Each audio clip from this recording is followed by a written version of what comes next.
পর্যায়ক্রমিক মূল্যায়ন 2024 সালের মধ্যশিক্ষা পর্ষদ কর্তৃক সম্প্রতি নমুনা প্রশ্নপত্র। আমরা আসবো প্রথমে অক্সিজেন। আমরা বলবো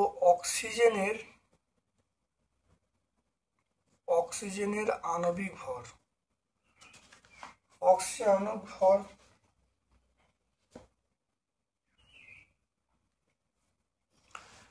এটা আমরা 2 × 16 বলবো গ্রাম পার মোল, তাহলে 32 গ্রাম পার মোল। দেখে না 32 গ্রাম পার মোল।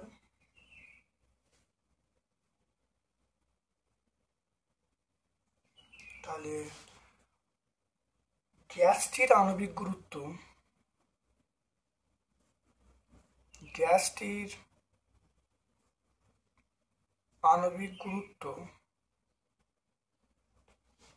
এটা বার করার নিয়ম হলো, তাহলে আমরা কি বলবো, আমরা বলবো 1.5 × 32। 1.5 × 32 করলে কত আসবে? 64। এটা করলে কত আসবে? এটা করলে আসবে 48। তাহলে গ্যাসটির আণবিক ভর আমরা বলবো 48 গ্রাম পার মোল। দেখে নাও, প্রথমে অক্সিজেন গ্যাসটার আণবিক ভর বার করতে হবে, সেটাকে 1.5 দিয়ে গুণ করলে আমরা গ্যাসটা, যে আননোন গ্যাসটা আছে তার আণবিক ভর পেয়ে যাব। তাহলে এখানে অ্যান্সার হবে 48। হ্যাঁ, তাহলে আমরা বলবো অপশন সি। তো কোন পদার্থটির তাপীয় পরিবাহিতা সর্বনিম্ন? তাপীয় পরিবাহিতা সর্বনিম্ন কার? দেখে নাও।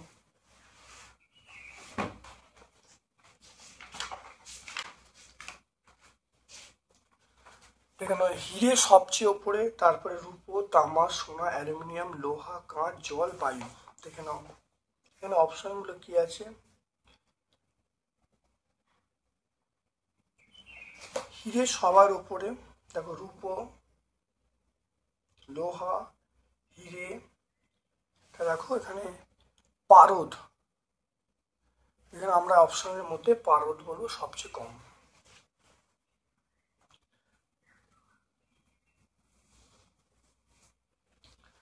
তারপর চলে এসো, কোনো পদার্থের তাপীয় রোধাঙ্কের একক। তাপীয় রোধাঙ্কের একক আমরা বলবো ওহম সেমি বলবো, ওহম মিটার বলবো। তাহলে এটা আমরা অপশন সি বলবো, ohm semi. 1 kilowatt hour. 1 kilowatt hour মানে যত পরিমাণ তড়িৎ শক্তি বোঝায় তার মান কত? 1 কিলোওয়াট আওয়ার। দেখে নাও, চারেরটা 1 কিলোওয়াট আওয়ার। 1 কিলোওয়াট মানে 10⁻³ ইন্টু এটা হলো 3600।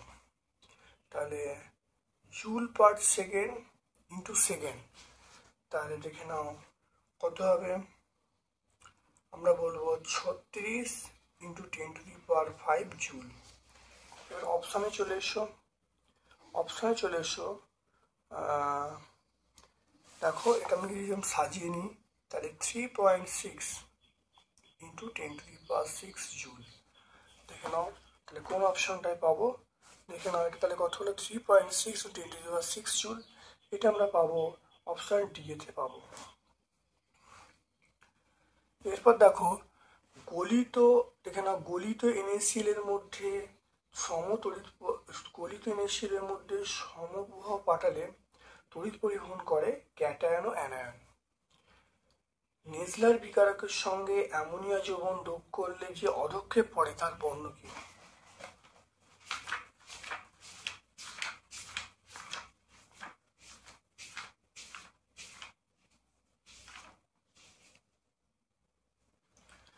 দেখে নাও, তামাটে, দেখে নাও তামাটে বাদামি বর্ণ, দেখে নাও তামাটে বাদামি বর্ণ, তাহলে আমরা কি বলবো?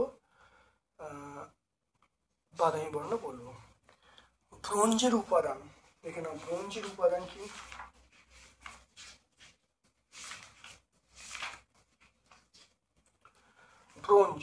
ব্রোঞ্জের উপাদান কপার, এসেন, জিঙ্ক। কপার দেখো সিউ, কপার, এসেন, সিউ এবং এসেন।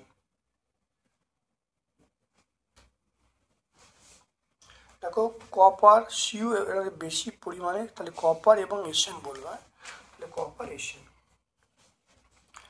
গ্রুপ বি এর প্রশ্ন চলে এসো। এসটিপিতে কোন গ্যাসটার অণুর সংখ্যা কম? দেখে নাও এসটিপিতে কোন গ্যাসটার অণুর সংখ্যা কম? 2 গ্রাম H2 না 2 লিটার H2? দেখে নাও।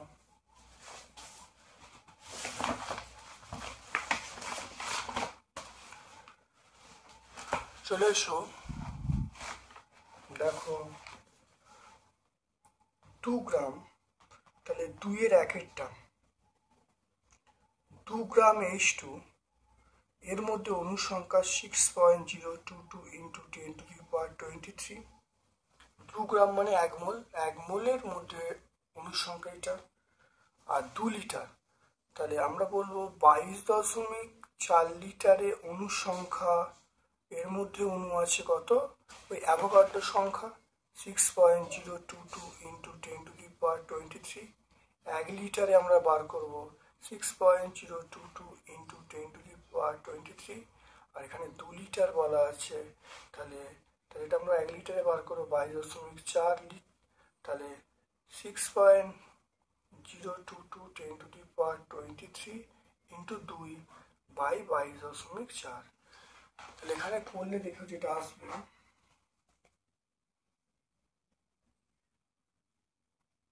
0.5376 × 10⁻23। দেখে নাও ভালো করে। তাহলে এখানে হলো এটা অ্যাভোগাড্রো সংখ্যা, এটা এখানে অনেক কমে যাচ্ছে, তাহলে সবচেয়ে কম কার? আমরা বলবো 2 লিটার H2। তাহলে 2 লিটার H2-র মধ্যে আমরা বলবো এর সংখ্যা কম। এরপর দেখো তাপ পরিবাহিতার এসআই কম।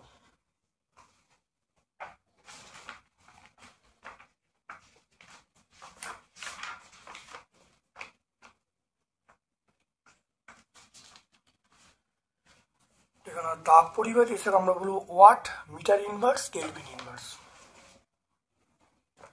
Watt, metre inverse, kelvin inverse. ঘরের তাপমাত্রার কাছাকাছি ধাতুর মধ্য দিয়ে তাপ পরিবাহিত হওয়ায়, ঘরের তাপমাত্রায় কাছাকাছি ধাতুর মধ্য দিয়ে তাপ পরিবাহিত হওয়ার প্রধান কারণ হলো ইলেকট্রন। ঘরের তাপমাত্রার কাছাকাছি ধাতুর মধ্য দিয়ে তাপ পরিবাহিতার প্রধান কারণ হলো ইলেকট্রনের সঞ্চালন। দেখো ঘরের তাপমাত্রায় ধাতুর মধ্য দিয়ে তাপ পরিবাহিতার কারণ হলো ইলেকট্রন সঞ্চালন, সত্য। মানে ধাতুর অণুগুলো কম্পন ঘটে। দেখে না এখানে অণুগুলো কম্পন, মানে ইলেকট্রন নয়, তাপের জন্য আমরা বলবো ইলেকট্রন, তাপের জন্য আমরা বলবো অণুগুলোর কম্পন। এটা মিথ্যা বলবে, যেটা তড়িৎ বলতো তার ইলেকট্রন, এটা তাপের জন্য অণু, তাই এটা আমরা মিথ্যা বলবো। এসআই পদ্ধতি তড়িৎ ক্ষমতা একক আমরা বলবো ওয়াট। শক্তির অপচয় রোধ করতে কোনটি বেশি ব্যবহার করা হয়? আমরা বলবো এলইডি। ফ্লেমিং এর বামহস্ত নিয়ম অনুসারে তর্জনী কি নির্দেশ করে?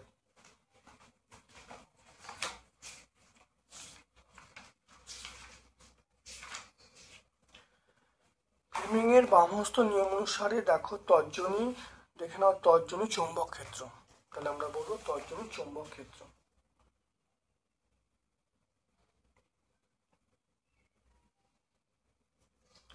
তড়িৎ বিশ্লেষণে ক্যাথোডে কি গ্যাস পাওয়া যায়? জলে তড়িৎ বিশ্লেষণে ক্যাথোডে কি গ্যাস পাওয়া যায়?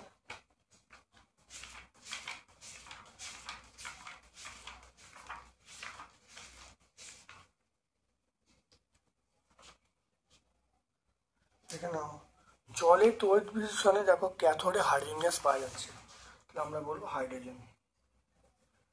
মৃদু তড়িৎ বিশ্লেষণ পদার্থের নাম ও সংকেত, সেটা আমরা অ্যাসিটিক অ্যাসিডের নাম হলো অ্যাসিটিক অ্যাসিড, CH3COOH, আমরা বলবো অ্যাসিটিক অ্যাসিড।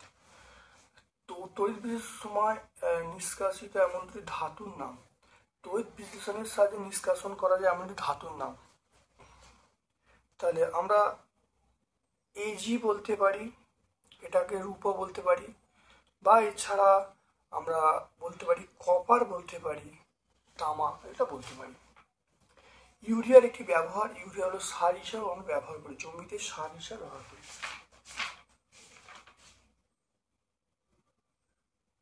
দেখে নাও, ইউরিয়ার ব্যবহার দেখো জৈব সার হিসেবে ব্যবহার করতে পারি, বা কালা জ্বরের ওষুধ তৈরিতে ব্যবহার করতে পারি, এটা আমরা 122 পেজ বলে দেবো। কার্বন বিজারণ পদ্ধতিতে নিষ্কাশিত করা যায় এমন একটা ধাতুর নাম ও সংকেত লিখতে বলছে।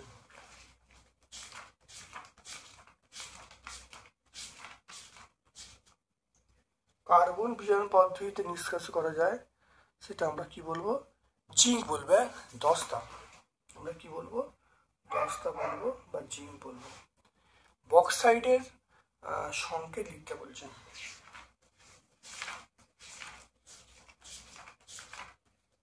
দেখে নাও, বক্সাইডের সংকেত Al2O3 2H2, আমরা কি বলবো, Al2O3, 2H2।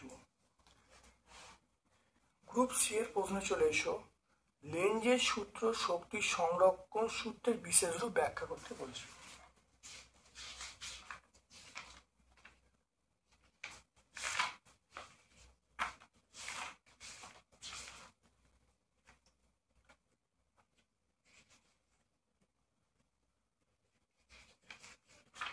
দেখে নাও, এটা আমরা এইটা ব্যাখ্যা করে দেবো, এই কুণ্ডলী থেকে শুরু করব, আর এখানে এইখান থেকে শুরু করবো কুণ্ডলী থেকে, আর লেঞ্জের সূত্র বলতে লিখলে উত্তর হয়ে যাবে।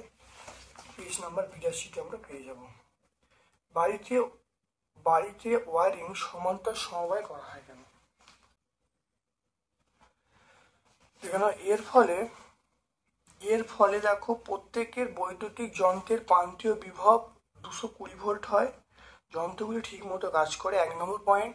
আর নাম্বার 2 হলো প্রত্যেক যন্ত্রকে আলাদা সুইচের মাধ্যমে পৃথকভাবে চালানো সম্ভব। আর 3 নম্বর পয়েন্ট হলো যন্ত্র খারাপ হলে যন্ত্রগুলিকে চালানো সম্ভব। তাহলে 3টে পয়েন্ট আমরা এখানে পেয়ে যাচ্ছি। তারপর দেখো, ধাতুর আকরিক থেকে ধাতু নিষ্কাশন প্রকৃতপক্ষে বিজারণ পক্ষে ব্যাখ্যা করতে বলছে।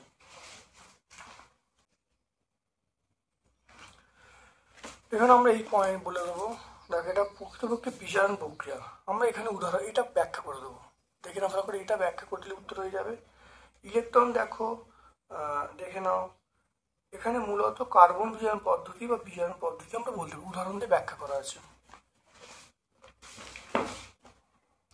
তারপর দেখো, সমুদ্রগামী জাহাজে ইস্পাতের খোলের সঙ্গে ম্যাগনেসিয়াম ব্লক যুক্ত করা হয় কেন? এখানে আমরা এই ক্যাথোডীয় সংরক্ষণটা আমরা বলে দেবো, ক্যাথোডীয় সংরক্ষণ, ম্যাগনেসিয়াম এখানে ক্যাথোডীয় সংরক্ষণ এটা করা হয়, আমরা এই পদ্ধতিটা বলে দেবো। 132 পেজে আমরা উত্তরটা পেয়ে, ক্যাথোডীয় সংরক্ষণ বলতে আমরা এটা বলে দেবো। তারপর দেখো, লিড অ্যাসিটেটের দ্রবণে H2S পাঠালে কি ঘটবে? দেখে নাও, লিড অ্যাসিটেটের দ্রবণে H2S পাঠালে কালো বর্ণের লেড সালফাইড উৎপন্ন হবে এবং তার সঙ্গে দেখো অ্যাসিটিক অ্যাসিড উৎপন্ন হবে। তাহলে দেখো PbCH3COO2 প্লাস H2S, এটা PbS প্লাস CH3COOH। দেখে নাও, এরপর চলে এসো, নাইট্রোলিন প্রস্তুতির শর্ত এবং বিক্রিয়ার সমীকরণ লিখতে বলছে। 1100 সেন্টিগ্রেড তাপমাত্রায় ক্যালসিয়াম কার্বাইডের উপর দিয়ে নাইট্রোজেন গ্যাস চালনা করলে ক্যালসিয়াম সাইনামাইড এবং কার্বন উৎপন্ন হয়, এই বিক্রিয়া লিখে দেবে। এটা ব্যবহার হলো জমিতে সার হিসেবে ব্যবহার করি। এরপর চলে এসো গ্রুপ ডি এর প্রশ্নে। দেখে নাও, 20 গ্রাম CaCO3 সম্পূর্ণ বিয়োজিত করলে CO2-র মোল সংখ্যা এবং এসটিপিতে কত আয়তন, এসটিপিতে এর আয়তন কত সেটা বলতে বলছি। দেখে নাও, CaCO3 একে উত্তপ্ত করা হচ্ছে। উত্তপ্ত করলে আমরা CO2 বলবো, আর কি বলবো, CaO বলবো। এটা মানে আমরা পাবো 100 গ্রাম, আর CO2 মানে 44 গ্রাম, এটা পাবো। 44 গ্রাম মানে আমরা এটা 1 মোল বলবো, 1 মোল। তাহলে 100 গ্রাম CaCO3 থেকে CO2 উৎপন্ন হয়, এটা আমরা কত বলবো, 1 মোল বলবো। আর 20 গ্রাম উৎপন্ন হবে 1/100 ইন্টু 20, 1/5, 1/5 মানে 0.2, 1/5 মানে 0.2 মোল বলবো। হ্যাঁ, তাহলে 0.2 মোল হয়ে গেল, দেখে নাও 0.2 মোল। এবার দেখো এসটিপিতে আয়তন কত, এসটিপিতে আয়তন বলতে বলছেন। তাহলে 100 গ্রাম CaCO3 থেকে CO2 উৎপন্ন হয় 22.4 লিটার, আর এখানে 20 গ্রাম, তাহলে 22.4 বাই 100 ইন্টু 20 লিটার। এটা কাটাকুটি করো, কাটাকুটি করলে কত, 5 হবে।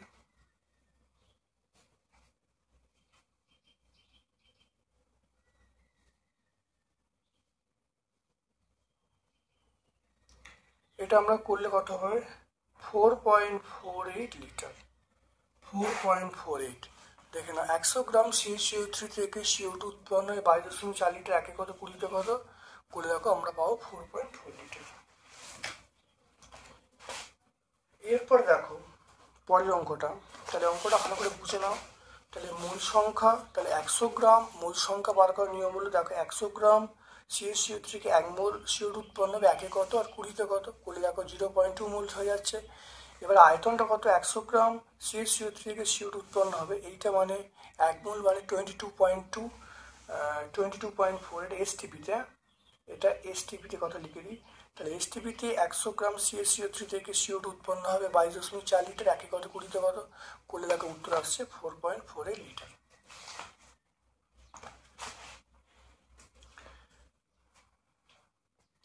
এরপর দেখো অথবার প্রশ্ন, H2O2 কে বিয়োজিত করে জল ও অক্সিজেন উৎপন্ন হয়। সমীকরণ লিখতে বলছে, এবং 6.8 গ্রাম H2O2 থেকে বিয়োজিত হয়ে কত গ্রাম অক্সিজেনের পাওয়া যাবে তার মোল সংখ্যা নির্ণয় করতে বলছে। দেখে নাও, তাহলে H2O2 একে বিশ্লিষ্ট হয়ে কি পাওয়া যাবে, বিশ্লিষ্ট করে পাওয়া যাবে, আমরা কি বলবো, জল এবং অক্সিজেন, জল এবং অক্সিজেন পাওয়া যাবে।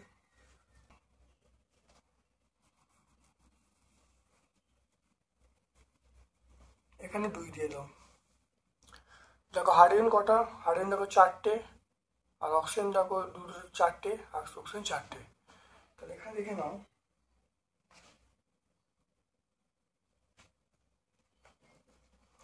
তাহলে 2, এটা হাইড্রোজেন 2টো, তাহলে 1 ইন্টু 2 প্লাস অক্সিজেন আমরা বলবো 16 ইন্টু 2, তাহলে করলে কত হবে, 32, 68, হ্যাঁ এটা 34, 68 গ্রাম। তাহলে 68 গ্রাম দেখে নাও, এটা 68 গ্রাম, 32 আর 2 34, 68 গ্রাম।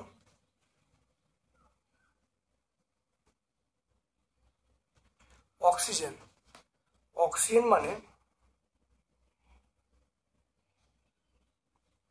2 ইন্টু 16 বা 16 ইন্টু 2, এটা আমরা 32 গ্রাম বলবো। 32 গ্রাম মানে আমরা বলবো 1 মোল। তাহলে দেখে নাও তাহলে 68 গ্রাম এর থেকে তৈরি হচ্ছে, দেখো 68 গ্রাম হাইড্রোজেন পারঅক্সাইড থেকে অক্সিজেন তৈরি হচ্ছে 1 মোল, একে কত, আর এখানে কোশ্চেন দেওয়া আছে 6.8 কত। দেখে নাও 68 গ্রাম H2O2 থেকে অক্সিজেন উৎপন্ন হয়, এটা আমরা 1 মোল বলবো। আর 6.8 গ্রাম থেকে উৎপন্ন হয়, এটা আমরা করব 1/68 ইন্টু 6.8। এটা কত হবে দেখে নাও, 68/68 ইন্টু 1/10, এটা কেটে গেল, তাহলে 0.1 মোল। তাহলে আমরা বলবো 0.1 মোল। তাহলে 68 গ্রাম H2O2 থেকে অক্সিজেন উৎপন্ন হবে কত, সেটা আমরা দেখো পেয়ে যাবো 0.1 মোল। তাহলে 68 গ্রাম H2O2 থেকে অক্সিজেন উৎপন্ন হবে 1 মোল, একে কত, 6.8 কত করলে দেখো 0.1 মোল চলে আসছে। তারপর দেখো তাপ পরিবাহিতাঙ্কের সংজ্ঞা দিতে বলছে, মাত্রা বিশ্লেষণ করতে বলছে, এসআই পদ্ধতি বলতে বলছে। দেখো পেয়ে যাবো একক বেদ, একক ক্ষেত্রফল বিশিষ্ট কোনো ফলকের বিপরীত পৃষ্ঠের তাপমাত্রা একক হলে শীতাবস্থায় উষ্ণ পৃষ্ঠ থেকে এবং শীতল পৃষ্ঠে লম্বভাবে যে পরিমাণ তাপ যাচ্ছে একক সময়, তাকে আমরা তাপ পরিবাহিতাঙ্ক বলবো। তাপ পরিবাহিতাঙ্কের আমরা একক দেখো পেয়ে যাবো, দেখো watt metre inverse kelvin inverse পেয়ে যাবো, আর মাত্রার সংকেত দেখো পেয়ে যাবো mL (T⁻³ θ⁻1), এটা পুরোটা পেয়ে যাবো। এরপর দেখো তাপীয় রোধ এবং তড়িৎ রোধের মধ্যে সাদৃশ্য লিখতে বলছে। দেখো তাপীয় রোধ তড়িৎ রোধের মধ্যে সাদৃশ্য, এখানে অনেকগুলো পয়েন্ট আছে, এগুলো সাদৃশ্য, এটা হলো বৈসাদৃশ্য। আলোচ্য প্রশ্নের উত্তর কিন্তু এইটা হবে সাদৃশ্য। তারপর দেখো সমান্তর সমবায় তিনটি রোধ R1, R2, R3 আছে, তাদের তুল্য রোধ কত হবে বার করতে বলছে। দেখে নাও,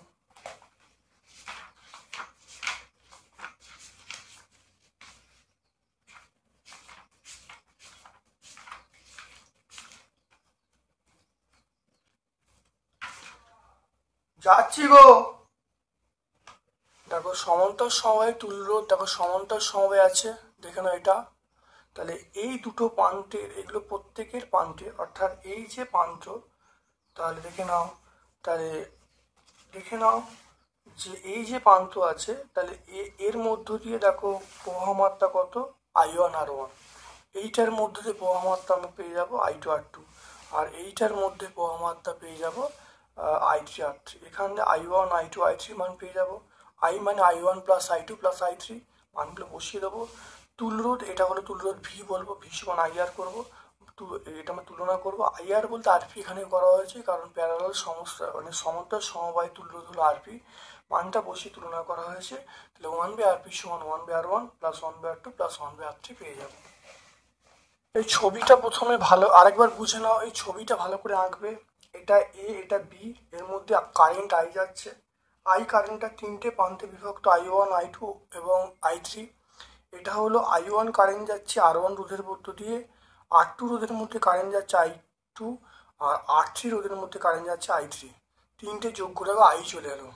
তাহলে আমরা এর মধ্য দিয়ে দেখো আমরা যে বিভব VA মাইনাস VB বলবো, সেটা বলবো I1 R1। দেখে নাও VA মাইনাস VB, এটাকে V ধরা হয়েছে, V সমান আমরা বলবো I1 R1, I1 পেয়ে গেলাম। ঠিক একইভাবে R2 রোধের মধ্য দিয়ে প্রবাহ মাত্রা I2 সমান V/R2, আর I3 প্রবাহ মাত্রা পেয়ে গেলাম V/R3। এবার তিনটে প্রবাহ মাত্রা আমরা যোগ করেছি, I সমান I1 plus I2 plus I3, মান বসিয়ে দিয়েছি। বসিয়ে দেখো এখান থেকে V কমন নিয়েছি। এবার দেখো তুল্য রোধ, এটা তুল্য রোধ আমি RP ধরেছি, আর কারেন্ট I ধরেছি। এখান থেকে দেখো V সমান IRP, তাহলে এখানে I এর মান পেয়ে যাবো। তাহলে এই 4 এবং 5 তুলনা করলে আমরা বলবো 1/RP সমান 1/R1 plus 1/R2 plus 1/R3। দেখে নাও ভালো করে, খুব ভালো করে। এরপর চলে এসো অথবার প্রশ্নে, আমরা চলে আসবো অথবার প্রশ্নে। একটি তড়িৎ কোষের, দেখে নাও, একটি তড়িৎ কোষের EMF 5 ভোল্ট, অভ্যন্তর রোধ 1 ভোল্ট, তড়িৎ কোষটিকে 4 ওহম রোধের মধ্য দিয়ে যুক্ত করা হলো। 42 সেকেন্ডে উৎপন্ন তাপ কত হবে দেখে নাও। আমরা বলবো কত, 5 ভোল্ট বলবো, এর মানটা 5 ভোল্ট পেয়ে যাব। এবার দেখে নাও আর স্মল আর এর মান আমরা 1 ওহম পেয়ে যাব। তারপর দেখো ক্যাপিটাল আর এর মান আমরা পেয়ে যাব 4 ওহম দেওয়া আছে। তাহলে এখান থেকে আমরা জানি ই সমান আই ইন্টু আর প্লাস আর। তাহলে এখানে দেখো ই এর মান 5, আই আর 4 প্লাস 1, তাহলে আমরা এখানে 5, এটা গুণ করলে 5i, তাহলে আই এর মান আমি পেয়ে যাব 5/5, তাহলে আই এর মান পেয়ে যাব 1। তাহলে আই এর মান পেয়ে গেলাম 1, তাহলে 1 অ্যাম্পিয়ার, তাহলে একক আমি বলবো 1 অ্যাম্পিয়ার। এবার দেখে নাও আমরা উৎপন্ন তাপ যেটা বলবো, তাহলে এই সমান আমরা বলবো আই স্কোয়ার আর টি, এই স্কোয়ার আই স্কোয়ার টি। তাহলে আই এর মান কত, 1 স্কোয়ার, আর এর মান কত, আর এর মান দেখো ক্যাপিটাল আর এর মান দেখতে পাবো 4 আছে, 4, আর টি এর মান দেখো 42, দেখে নাও টি এর মান এখানে কত হবে, দেখে নাও টি এর মান এখানে দেখো কত পাচ্ছি, 42। এটা আমরা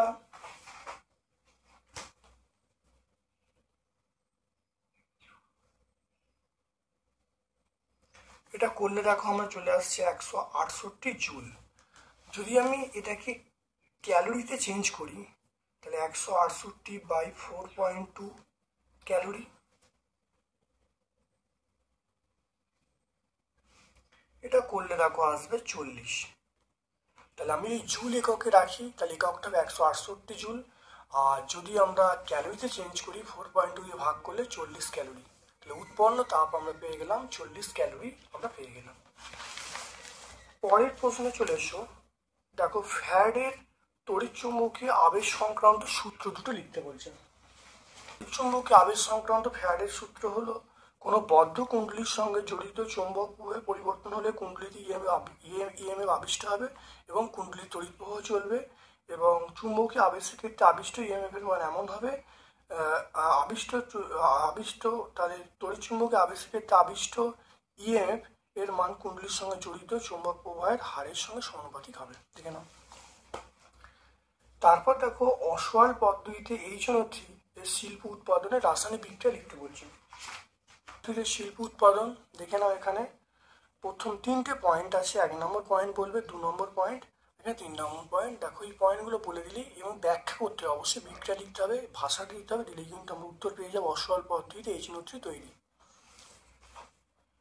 লাস্ট প্রশ্ন চলে এসো, তড়িৎ লেপনের মুখ্য উদ্দেশ্য কি? কোনো ধাতুতে সোনার প্রলেপ দিতে হলে ক্যাথোড অ্যানোডে কি ব্যবহার করব? তড়িৎ লেপনের উদ্দেশ্য হলো 1 নম্বর হলো বস্তুর সৌন্দর্য বৃদ্ধি করা, আর 2 নম্বর পয়েন্ট আমরা বলবো যে এটা হলো বস্তুকে আকর্ষণীয় এবং দীর্ঘস্থায়ী করে তোলা, বস্তুকে আকর্ষণীয় এবং দীর্ঘস্থায়ী করে তোলা, মূর্ছের হাত থেকে রক্ষা করা। এর পরের প্রশ্ন দেখো, সোনার প্রলেপ দিতে হলে ক্যাথোড অ্যানোডে কি ব্যবহার করবে? দেখো সোনার প্রলেপ দিতে হলে আমরা বলবো বিশুদ্ধ সোনার পাতকে অ্যানোড, এবং যে বস্তুর উপর দেবো সেটা ক্যাথোডে ব্যবহার করব, আর তড়িৎ বিশ্লেষক হিসাবে আমরা পটাশিয়াম অরোসায়ানাইড ব্যবহার করব, দেখে নাও। তাহলে আমরা দ্বিতীয় পর্যায়ক্রমিক মূল্যায়ন 2024, যেটা 2025 সালে অত্যন্ত কার্যকারী ভিডিও, খুব ভালো করে দেখবে। মধ্যশিক্ষা পর্ষদ নমুনা প্রশ্নপত্র সম্পূর্ণ সলভ করলাম। ভিডিওটা প্রথম থেকে শেষ পর্যন্ত দেখো, যদি ভালো লাগে লাইক করবে, যারা চ্যানেলটাকে সাবস্ক্রাইব করে নেবে, বেল বাটনে ক্লিক করে দেবে। আমার পক্ষ থেকে সকলকে ধন্যবাদ এবং শুভকামনা জানাচ্ছি।